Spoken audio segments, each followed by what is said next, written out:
Next month, we've got fantasy camp. And what does that mean? How are you guys feeling? Good? Tired? Fantastic. Fantasy camp is basically an immersive experience that puts the fan in the shoes of one of the New York Red Bulls players for a couple days, and as close as we can get it to what their experience is like. Eat the same food, receive the same training, stay at the same hotels, play on the pitch. I'm talking starting 11, Red Bull Arena.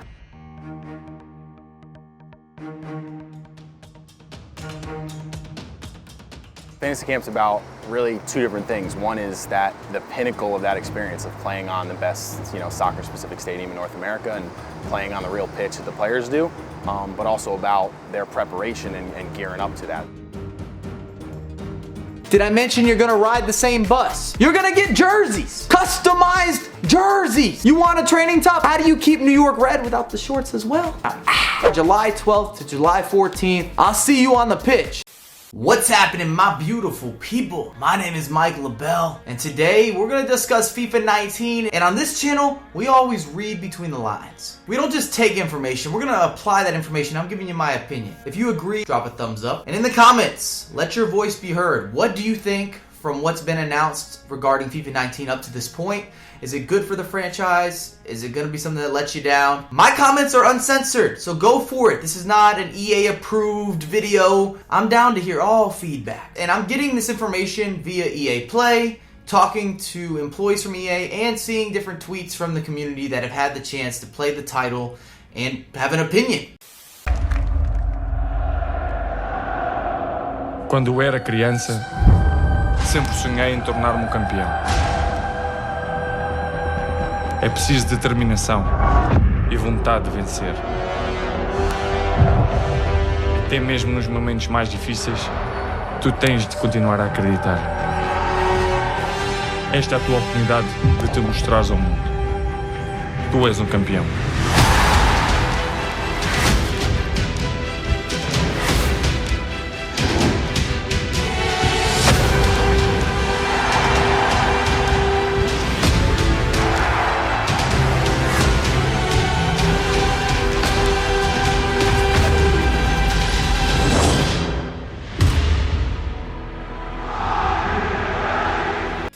Number one, the only new game mode that's been announced, Champions League. What does this mean for FIFA? This is big. If you're an enthusiast, then EA and the FIFA franchise has been missing this type of game mode, this build out. They needed the rights, and now they have the rights. When I talked to Andre from EA Sports, he was saying that the Champions League or the Europa League will be built out as a separate game mode similar to World Cup. And he also said that it's going to be accessible for career mode. So for all the career mode junkies, this is good news. I didn't get any more information for you, but that's a good sign. Obviously, I'm Mike LaBelle. I've got Shoeboy next to me. My name is Andre. Hello, everyone. Oh, you're not even going to let me get to Andre? He's like, I got this, I got this. If we get mad about anything, we can blame you. That's right? what I'm basically trying to say guy, right now. The fall guy for World Cup. You can blame me for everything that goes wrong in FIFA at all times. In 19, obviously, Champions League is coming to FIFA, and it's going to be featured. Exactly. So we have a question here from Connor. He says, is the Champions League a separate game mode similar to the World Cup? Or is it all, I guess, built into FIFA Ultimate Team as well? I think he'd probably be angling this question. So, yeah, it's a really good question. We looked at building Champions League not just as a license, but actually integrating the Champions League throughout the entire game. So you will have a standalone tournament, but you will also be able to customize that experience and customize it with a variety of European clubs that we will announce at a later date. We're still pretty much in development right now, but it will also be integrated in Ultimate Team, where we are going to feature live Champions League content, and we will be sharing more details as we get closer to launch about that as well. It will be featured in career mode, and not just. Oh, okay, that's big. Hey, career mode, guys. Because every time I do like a FIFA 19, a Somebody FIFA 20, will a ask FIFA about 21, career mode. like a wish list, it'll be, is it going to be online career mode? Yeah. What's changing with career mode? Talk to me, Mike. What's happening? I was like, look, man, I don't know. I don't know about career mode. It's one of them that I always have trouble really saying I don't know if they're going to change things or not, because there's so much happening with Ultimate Team, and it's a matter of where do you put all your resources and bandwidth. Yeah,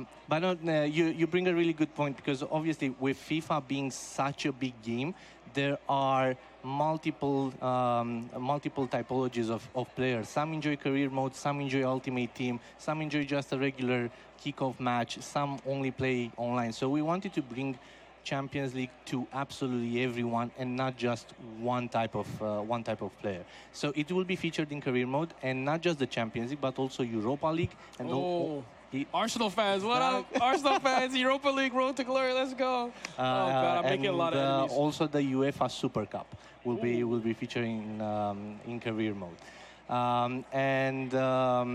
For PS4, Xbox One, and PC, the final chapter of Alex Hunter as well. He will be chasing Champions League glory. Just gave something away for us. No, I will not share any other details about that. So, but Champions League will be integrated in Journey in a way as well. Alex Hunter joins Champions League. I like that. Wins the Champions League with Man United. I feel the next video here was some clickbait, right? Oh yeah. No.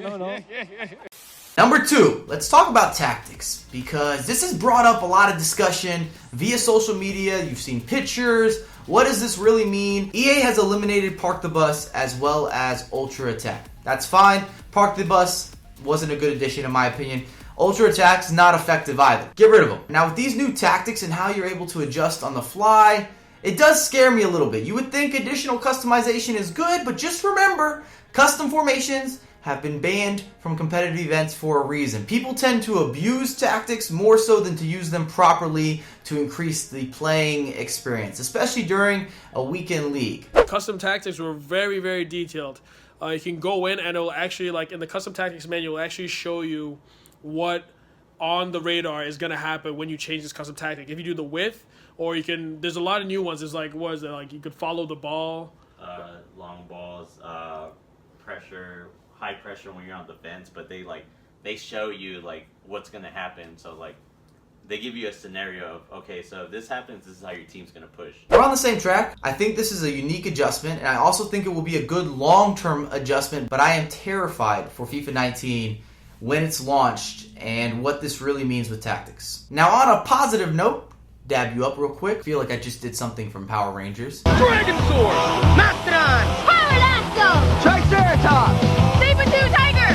Tyrannosaurus! Power Rangers! You have corner customization where you do not have to commit additional bodies, which means you're not going to get countered out of corner kicks. I've expressed this in many live streams. I've expressed it on YouTube.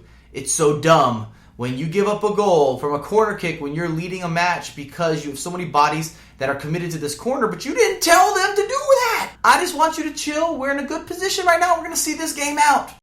Number 3, we're talking about gameplay. There are now multiple indicators. Another feature that I don't know if it's good or if it's bad. So you can see, of course, who your opposition is controlling, but you can also see the second man press, and it goes from basically being clear to being a little more transparent. Another big thing that Callie just pointed out to me was that second man contained. So there's actually you get two markers on players.